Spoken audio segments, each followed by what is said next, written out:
চট্টগ্রাম মহানগর বিএনপির ধারাবাহিক কর্মসূচির অংশ হিসেবে লালখানবাজার ১৩ ও ১৪ নম্বর ওয়ার্ডের মতবিনিময় সভা অনুষ্ঠিত হয়েছে।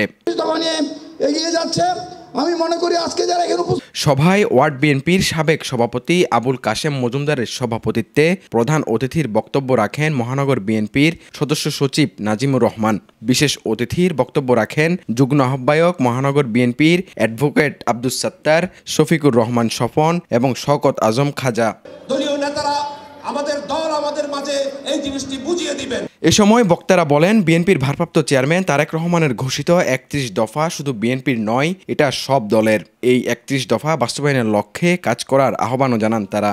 জিয়া রহমানের মৃত্যুর পরে আজকে বাংলাদেশের মানুষ সেই ১৯ দফাকে স্মরণ করছে।